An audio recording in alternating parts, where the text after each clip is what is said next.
Hello दोस्तों, हम लोग मैट्रिक्स में सिस्टम ऑफ इक्वेशन सॉल्व करने का एक क्वेश्चन लेते हैं। Investigate for what value of lambda mu the simultaneous equations this has no solution, unique solution and infinite solution. Important question है, इस टाइप के क्वेश्चन पूछे जाते हैं अक्सर। ठीक है, तो देखिए ये गिवन मैट्रिक्स हो गई, ये गिवन मैट्रिक्स हो गई और मैट्रिक्स ये गिवन सिस्टम ऑफ इक्वेशन है। इसको मैट्रिक्स फॉर्म में क्या लिखोगे? मैट्रिक्स फॉर्म होता है ए एक्स इक्वल टू बी। तो इनको मैट्रिक्स फॉर्म में लिखो तो ए मतलब इनके कोफिशिएंट्स, तो 1 1 1 ये पहली रो हो गया, फिर इसका 1 2 3 दूसरी रो हो गया और ये हो गया 1 2 लैम्डा 1 2 लैम्डा ये तीसरी रो हो गई। तो ये तो मैट्रिक्स ए हो गई। एक्स में वेरिएबल आ जाते हैं, एक्स मीन्स वेरिएबल, ए मतलब कोफिशिएंट, बी मतलब कॉस्ट। ठीक है, तो ये हो गया एक्स वाई जेड, तीन वेरिएबल हैं एक्स वाई जेड। कॉस्ट क्या है? जो राइट साइड में लिखा होता है, तो 6 10 और म्यू, 6 10 म्यू। ये ए एक्स इक्वल टू बी के फॉर्म में आपने मैट्रिक्स को लिख लिया, जहाँ पर ए ये मैट्रिक्स हो गई और एक्स ये है और बी ये मैट्रिक्स हो गई। Argumented matrix C is equal to, अब हम लोग आर्गुमेंटेड मैट्रिक्स निकालेंगे। तो argumented matrix C is equal to क्या होता है? ए और बी इनको कंबाइन करके एक मैट्रिक्स बना लो। तो ए और सेपरेशन कर लीजिए बीच में सच दैट के सिंबल से, तो ए बी, इस तरीके से हम लोग आर्गुमेंटेड मैट्रिक्स बनाएंगे। तो ए क्या होगा? ए ये मैट्रिक्स रख लिया और बी वाला ये कॉलम रख लिया, इस कॉलम को इंट्रोड्यूस कर लिया। फिर क्या करना है? इसको चेंज करेंगे एकेलान फॉर्म। एकेलान फॉर्म में चेंज करने के लिए क्या करना होगा कि इसको 1 करके नीचे 0, फिर इसको 1 करके नीचे 0, इसको 1 करके नीचे 0, ऐसे बढ़ते रहेंगे तो वो एकेलान फॉर्म होता है। ठीक है, तो देखिए पहला एलिमेंट, डायगोनल एलिमेंट का पहला फर्स्ट एलिमेंट 1 करना है, तो 1 ऑलरेडी है, इसके नीचे सारे 0 करेंगे तो रो ऑपरेशन से सारे 0 हो जाएंगे। इससे इसको घटा देंगे, यहाँ 0 आ जाएगा, इस एलिमेंट से इसको घटाएंगे, यहाँ 0 आ जाएगा। तो ये कौन सा है? ये है आपका R2 में है, तो R2 is replaced by R2 minus R1। यह कहाँ पर है? R3 में, तो R3 is replaced by R3 minus R1। इसी को की एलिमेंट मान के, इसी को की एलिमेंट मान के बाकी एलिमेंट 0 करेंगे। तो ये क्या हो जाएगा? फर्स्ट रो तो as it is, second row क्या हो जाएगा? R2 माइनस R1, तो 1 माइनस 1 0, 2 माइनस 1 1, 3 माइनस 1 2 और 10 माइनस 6 4 आ जाएगा। फिर R3 माइनस R1 से 1 माइनस 1 0, 2 माइनस 1 1 हो गया, लैम्डा माइनस 1 ये हो गया, फिर म्यू माइनस 6 हो गया।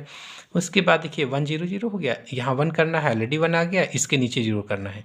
तो क्या करें? ये क्या है? R3 is replaced by R3 minus R2, इसी को की एलिमेंट मान के नीचे वाला 0 करेंगे। तो R3 is replaced by R3 minus R2, घटा लीजिए तो क्या हो जाएगा? ये देखिए अब इक्वल साइन नहीं लगाएंगे, ध्यान दीजिएगा। ये जैसे ही आप कोई भी एलिमेंट्री ऑपरेशन अप्लाई करोगे, ये सारे एलिमेंट्री ऑपरेशन है, इनको अप्लाई करोगे तो वो सिमिलर साइन चलेगा, इक्वल नहीं लगेगा, ध्यान दीजिएगा इस बात को।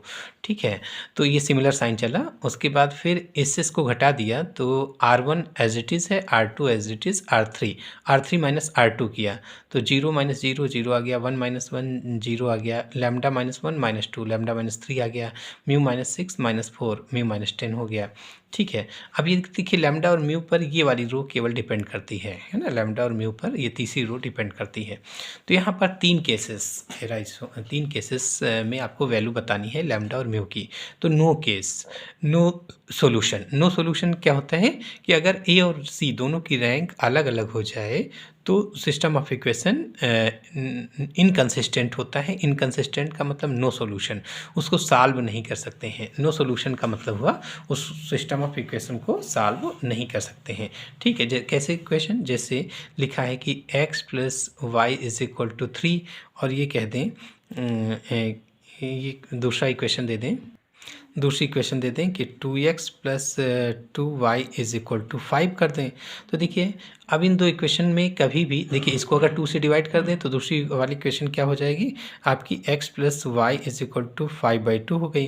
तो एक्स वाई का कोई भी ऐसा सेट नहीं मिलेगा जो इन दोनों को सेटिस्फाई करे, क्योंकि यहाँ पर एक्स वाई की वैल्यू रखो तो 3 आ जाए और यहाँ पर एक्स वाई की वैल्यू सेम टर्म है ना, तो यहाँ 5/2 हो जाए। या ये कह लो कि इनका LHS सेम है तो RHS सेम होना चाहिए, तो 3 इज इक्वल टू 5/2 है ही नहीं है।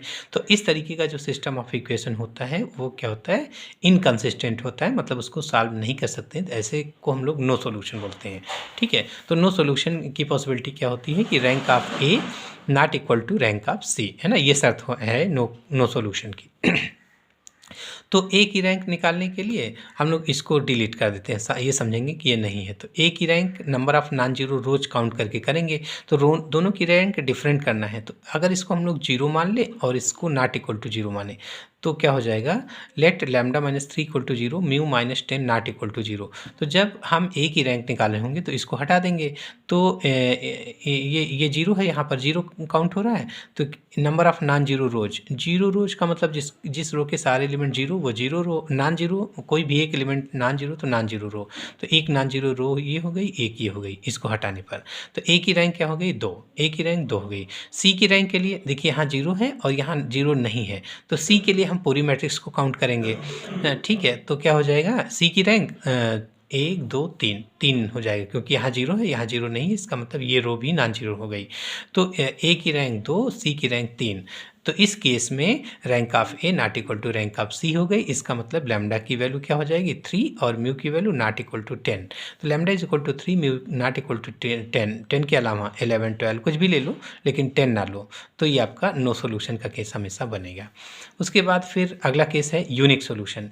यूनिक सोल्यूशन की कंडीशन होती है कि rank of A equal to rank of C equal to number of variables. Number of variable यहाँ 3 है, तो इसका मतलब ए की रैंक भी 3 होनी चाहिए और सी की रैंक भी 3 होनी चाहिए। तो ए की रैंक 3 का मतलब ये एलिमेंट नॉन जीरो चाहिए आपको, तो हम लोग इसको नॉट इक्वल टू जीरो मान लेते हैं। ठीक है, अगर इसको नॉट इक्वल टू जीरो माना तो अब यह कुछ भी हो, यहाँ नॉट इक्वल टू जीरो, तो ये पूरी रो हमारी नॉट इक्वल टू जीरो होगी, चाहे हम ए के लिए निकालेंगे चाहे सी के लिए। ठीक है, तो हम यहाँ पर केवल लैम्डा माइनस 3 को नॉट इक्वल टू जीरो मान लिया। तो ए की रैंक क्या हो गई, अब अगर ये नॉट इक्वल टू जीरो तो ए की रैंक इसको हटा के number of non zero rose count कर लो, तो 1 2 3, ये भी नॉट इक्वल टू जीरो तो ये भी नॉन जीरो रो हो गई, तो 3 हो गई रैंक इसकी। ठीक है, और सी की रैंक जब निकालने होंगे तो हम लोग पूरे को ले लेंगे, तो ये अब चाहे जीरो हो चाहे ना हो, यहाँ नॉट इक्वल टू जीरो है तो ये भी रो आपकी नॉन जीरो रो हो गई। तो 1 2 3 3 रो आपकी सी के लिए भी 3 नॉन जीरो रोज मिल गई। So rank of A equal to 3, rank of C equal to 3 और नंबर ऑफ वेरिएबल्स तो 3 है ही है। तो ये कंडीशन सेटिस्फाई हो गई कि rank of A equal to rank of equal to 3 equal to rank of C equal to number of variables. इसका मतलब लैम्डा की वैल्यू क्या हो गई, लैम्डा की वैल्यू केवल नॉट इक्वल टू 3 हो बस, for all value of mu. Mu का मान कुछ भी हो, है ना, म्यू पे डिपेंड नहीं करता, क्योंकि ये नॉट इक्वल टू जीरो तो ये कुछ भी हो, ये हमारा नॉन जीरो रोज हो जाएगा। इसलिए कहा गया कि for all value of mu, mu का मान कुछ भी हो। तो ये सेकंड केस में यूनिक सोल्यूशन तब मिलेगा जब लैम्डा नॉट इक्वल टू 3 और for all value of mu, mu का मान कुछ भी ले लो लेकिन लैम्डा का मान नॉट इक्वल टू 3 होना चाहिए। ठीक है, इनफाइनाइट सोल्यूशन में क्या होता है, कंडीशन होती है rank of A equal to rank of C is less than number of variables. ये कंडीशन है इनफाइनाइट सोल्यूशन की। तो देखिए ए और सी दोनों की रैंक बराबर हो लेकिन नंबर ऑफ वेरिएबल से कम हो। तो नंबर ऑफ वेरिएबल तो 3 है, इसका मतलब ए और सी दोनों की रैंक 3 से कम चाहिए। 3 से कम के लिए देखिए लैम्डा और म्यू ए की रैंक जब निकालने होंगे तो लैम्डा पर केवल हमारी तीसरी रो डिपेंड करती है। ठीक है, तो 2 तो हमारी नॉन जीरो रो है ही है। ठीक है, अगर इसको हम जीरो मान लें और इसको भी जीरो मान लें तो ए की रैंक क्या हो जाएगी, एक number of non zero rows A के लिए इसको हटाएंगे तो क्या हो जाएगी 2, और सी के लिए पूरा ले लेंगे तो यहाँ ये भी जीरो ये भी जीरो, तो सी की रैंक भी हमारी 2 हो जाएगी। ठीक है, ये वाली भी रो हमारी जीरो रो हो जाएगी क्योंकि इसको भी जीरो मान लिया इसको भी जीरो मान लिया। तो ए की रैंक 2, सी की रैंक 2 और नंबर ऑफ वेरिएबल 3 है, तो less than number of variables, तो ये हो जाएगा lambda minus 3 equal to 0, mu minus 10 equal to 0 मान लिया। Then rank of A equal to 2, rank of C equal to 2, तो rank of A equal to 2 equal to rank of C ना, दोनों की रैंक्स 2 हो गई और ये less than number of variables है, तो कंडीशन सेटिस्फाई हो गई। इसका मतलब कि लैम्डा की वैल्यू क्या हो जाएगी 3 और म्यू के क्या वैल्यू हो जाएगी 10। तो आपसे लैम्डा और म्यू हर एक तीनों केसेस में लैम्डा और म्यू की वैल्यू पूछा था। ठीक है, तो यहाँ तीनों केस में ये सॉल्यूशंस हो गए। ठीक है, अच्छा क्वेश्चन है ये, इस टाइप का क्वेश्चन पूछा जाता है, ये प्रीवियस ईयर में AKTU में प्रीवियस ईयर में क्वेश्चन पूछा गया है। ठीक है, थैंक यू।